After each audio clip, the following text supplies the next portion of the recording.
Paul George trade. It's not going to look like that necessarily tonight.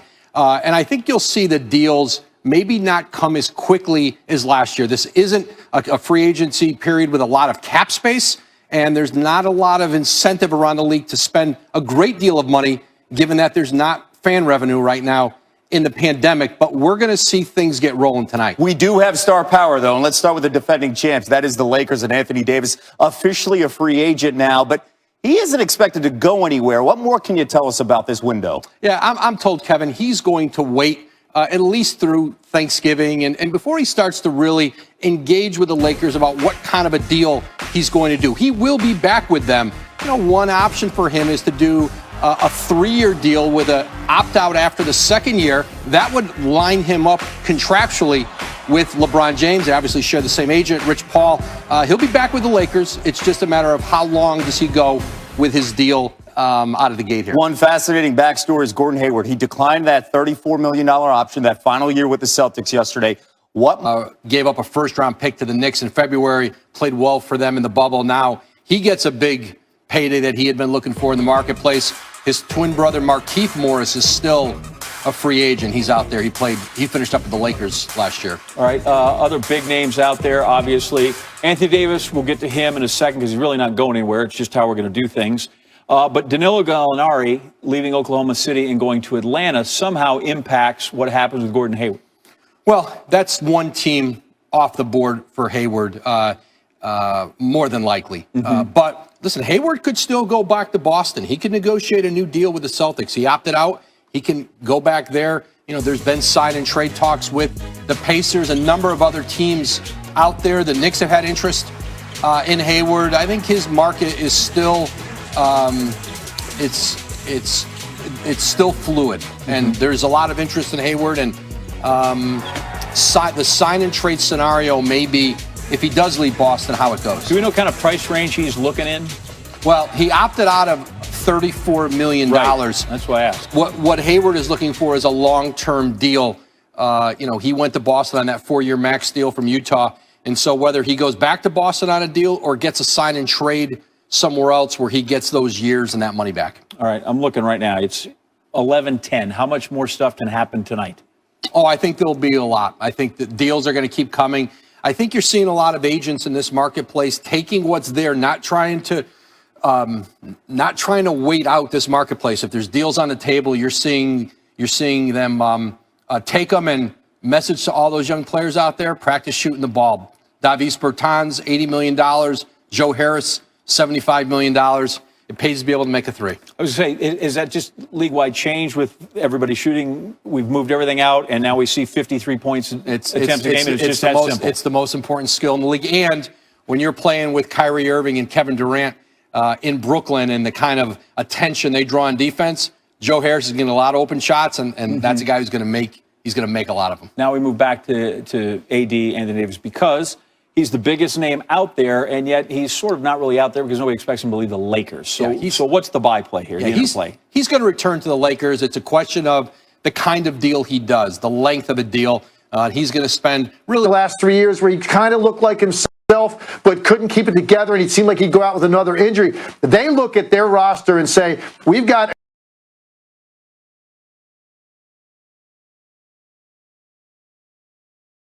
a guy now that's an all-league caliber player in Jason Tatum. We've got a guy that's an all-star caliber player in Jaylen Brown. They've got to figure out what happened in the playoffs with Kemba Walker and why he had such a hard time staying aggressive while those guys were playing well. They've got to figure that out. If they do, they've got enough offense. They've got to get some more size up front so that they can contend on the glass with some of these teams and hope that Tatum and Brown in particular take another step forward. And if they do, Boston is right there in the mix to win the Eastern Conference. There's no doubt about it. They've been one of the top seeds, if not the favorite by many, coming into the last several seasons and have fallen short each time. Let's see what they're going to do to get over that hump. Legs, RJ, thank you. Kevin, over to you. Sage, let's stay in the East conversation. Let's bring up the Sixers and the Knicks, and Stephen A. Smith joining us now. We'll get to the Knicks in a moment, but Philly last offseason, they were very busy with deals at the start of free agency. They gave big contracts to Al Horford, Tobias Harris, max deal to Ben Simmons. Daryl Morey and Doc Rivers now leading this team. Horford is gone in that big contract. Do you expect more to be active in free agency here? Well, first of all, that's his MO. So, of course, I expect him to be active. Secondly, and more importantly, think about what he's doing here. You add Danny Green, you add Terrence Ferguson, you definitely add Seth Curry, who's a Curry. That means he can shoot, okay? So you're trying to surround your big man, Joel Embiid, with shooters, particularly in the event that you end up losing Ben Simmons because you're going after James Harden yourself. I don't know whether that'll happen or not, but I know if I'm the Philadelphia 76ers, I certainly do not want to let James Harden go to Brooklyn. Remember, Daryl Morey was mired in a Western Conference for years, teasing about the potential championship squad that he had, but he kept running into a trifecta that he simply couldn't match up against in the Golden State Warriors with the greatest shooting backcourt in the history of basketball in Klay Thompson and Steph Curry, along with Kevin Durant. Now Kevin Durant is in Brooklyn. He's got Kyrie, and he could potentially get Harden. If you're Daryl Morey, you want to make sure you get Harden to pair him with Embiid. You might want to hold on to Ben Simmons, but I doubt Tillman Fertitta and the Rockets will let you. You'll have to give up multiple pieces, picks, and things of that nature. But again, this is Daryl Morey that we're talking about. The man doesn't stand still. He certainly isn't averse to making moves.